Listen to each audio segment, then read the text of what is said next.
Thanks very much for asking me to comment on these papers. It's interesting, of course, to go back and look at some of the classic introductions of the idea of prediction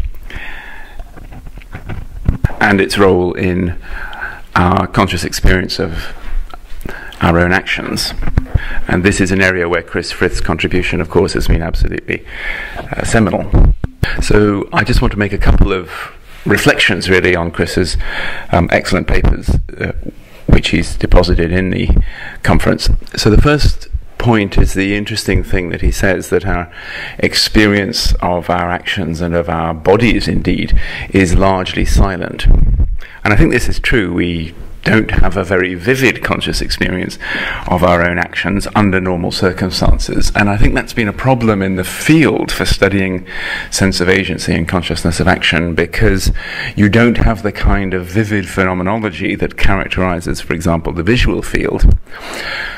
And because there's not a very vivid phenomenology, the psychophysical studies of trying to actually measure what the conscious experience of action is have been rather limited and rather hard. It's not easy to devise good ways of getting at what the content or quality of our awareness of our own actions is.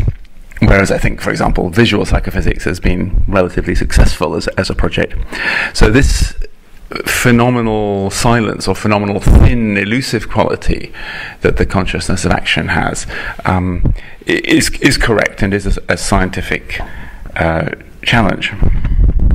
So then the specific point that I want to make about that is, how do we relate that to the idea of the forward model and Chris's strong position that really our awareness of our action is largely predictive and is based on predicting the things that we're likely to do next, rather than actually, for example, perceiving our own intentions.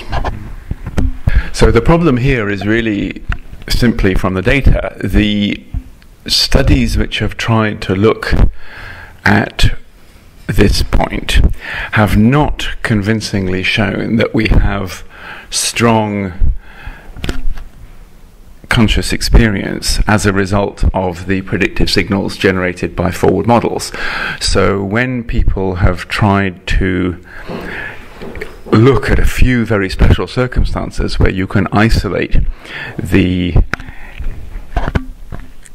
information generated by a forward model prediction and actually keep it separate from the information generated by lots of other sources, such as sensory feedback, it turns out to be really quite difficult to show any strong conscious content generated by the forward model itself. So I'll just give a couple of examples that I'm aware of. So one rather nice study that we did with Chris Mile several years ago was with Ian Waterman, who's a very interesting gentleman who has managed to live an astonishingly rich life despite total absence of sensory feedback from his body due to a deafferentation below the neck. So he knows about his body only by looking at it, and putatively by analyzing the output of a forward model containing, based on the copies of the motor commands that he sends to his body, so he can move his body, but he can't get any sensory feedback from it. And when we asked him to move his arm to a number of different locations, and then to try to estimate the current position of his arm without being able to see it, he would only therefore have been able to make those judgments based on a forward model. And in fact, our findings were that he was extremely poor at knowing where he had moved his arm to. So the output of his forward model, based on his own motor commands, was not available to conscious experience.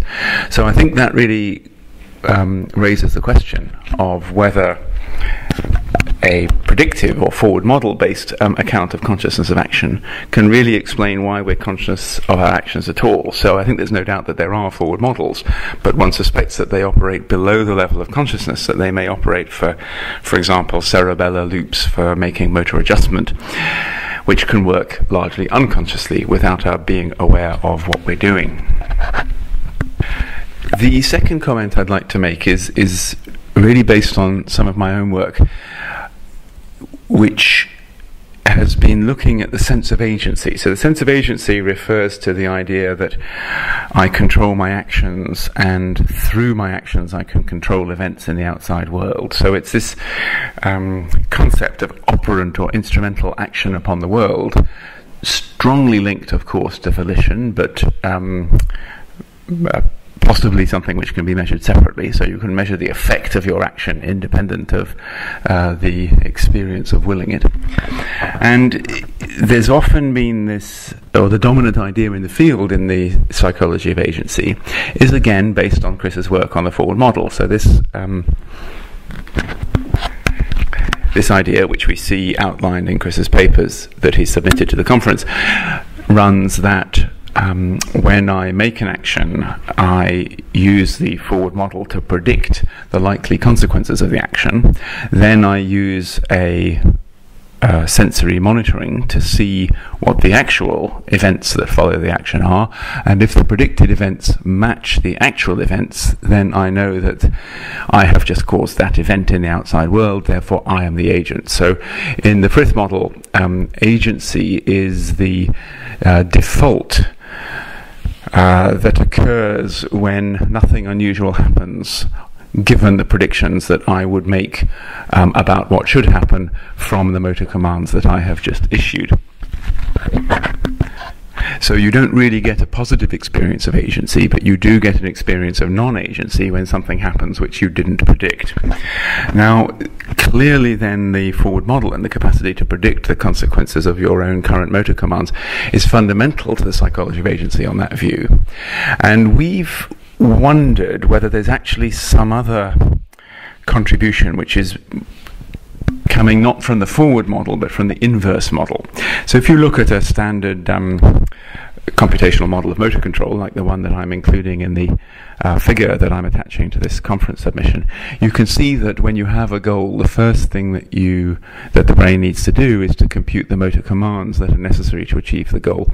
And this is done by a module called the planner, or the inverse model, or the action selection process.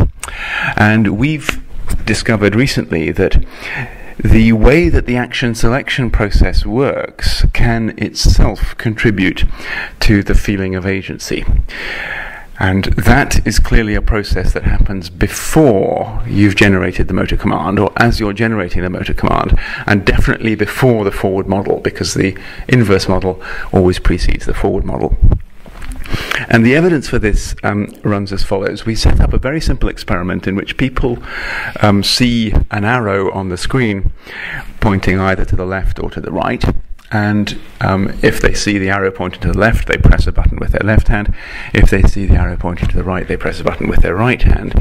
And after a short delay, the key press that they make is followed by the appearance of a colour patch on the screen. And there's a bit of sort of interest in this, because the time at which the colour appears varies from trial to trial, and you're not quite sure which colour will appear on one trial or on the other. And after you see this colour appear on the screen, you have to judge how much sense of control do you feel you have over the appearance of the colour on the screen. So you're asked to make an explicit report about your own sense of agency. Do you feel you had a strong control over the colours that appeared on the screen, or do you not? And without the subject knowing it, the clever thing was that we presented a subliminal prime before the arrow which told the subject which button to press. So the subliminal prime was a very briefly flashed arrow pointing either to the left or to the right.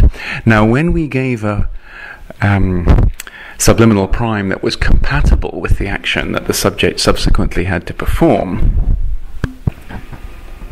so when the subliminal prime, for example, points to the left and is followed by a easily visible target arrow pointing to the left, that's what we call compatible priming.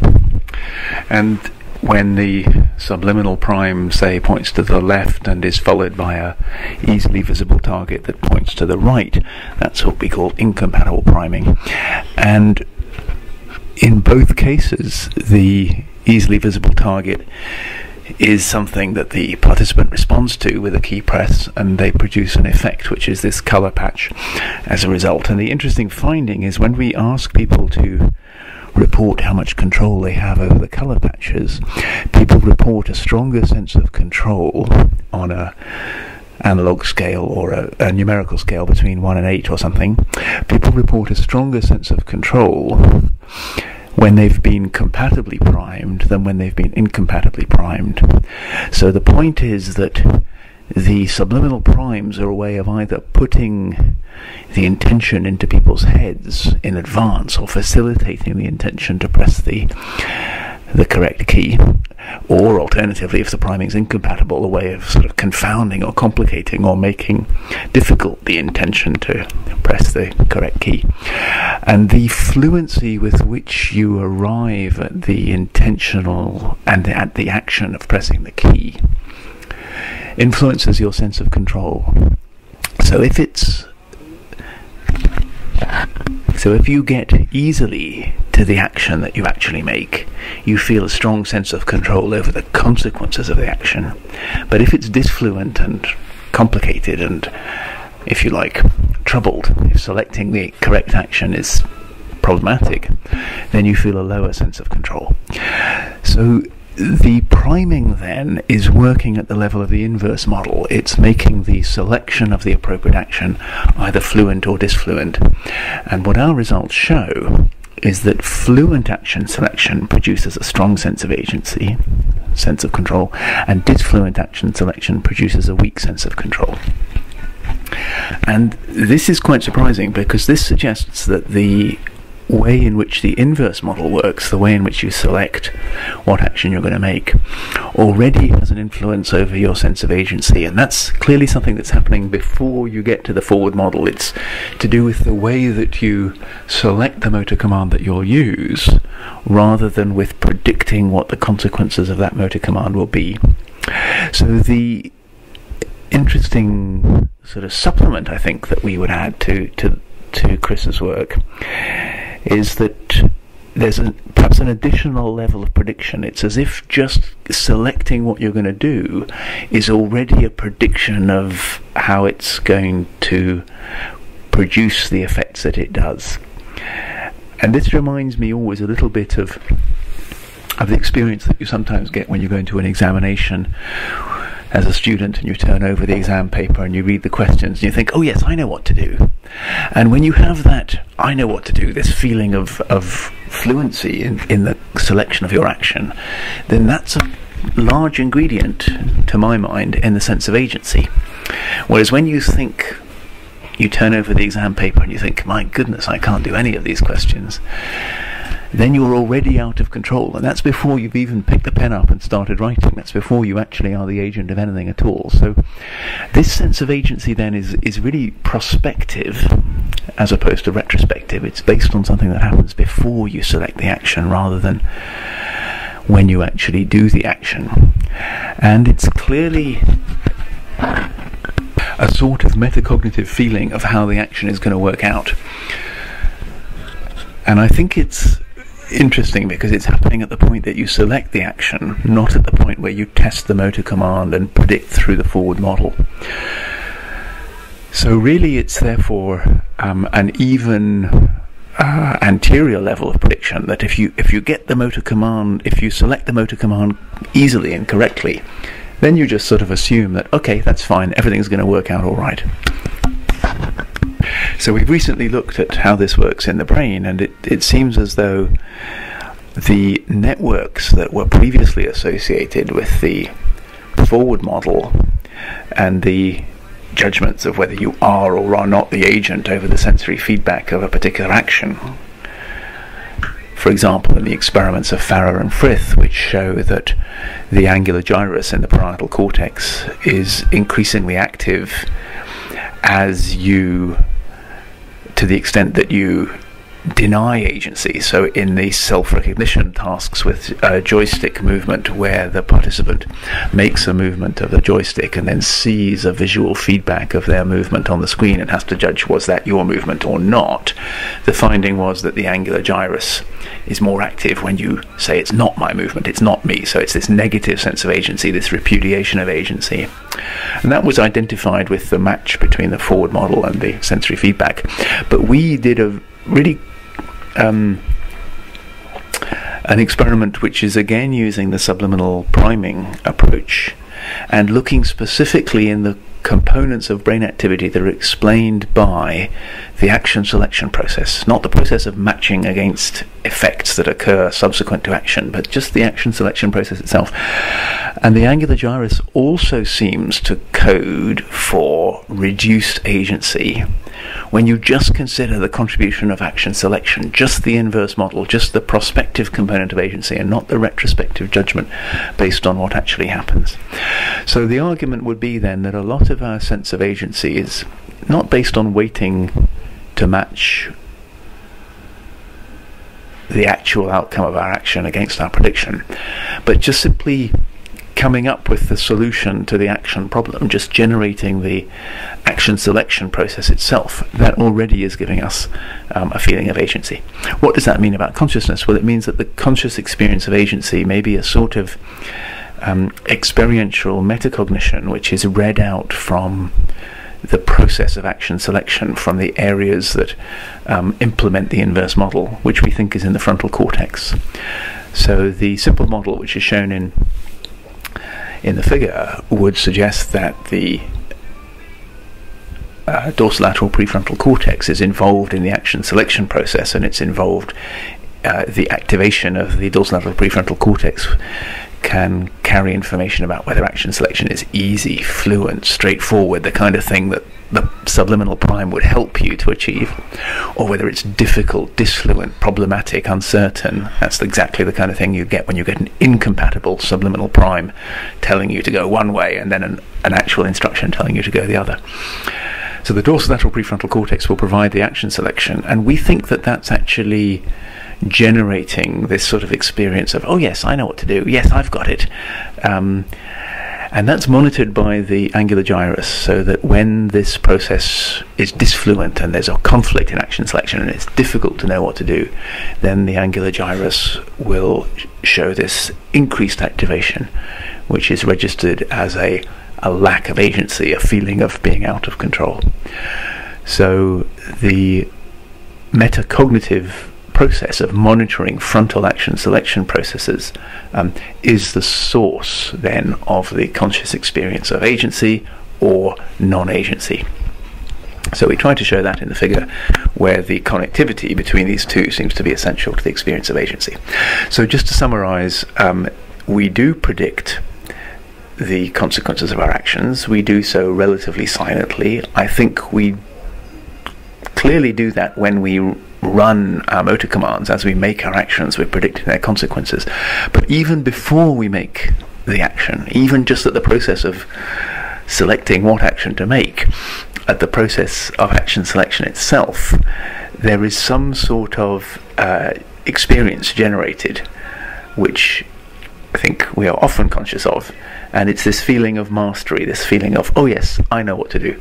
And this is a future research line for us to identify what kind of metacognition this is, how is it experienced,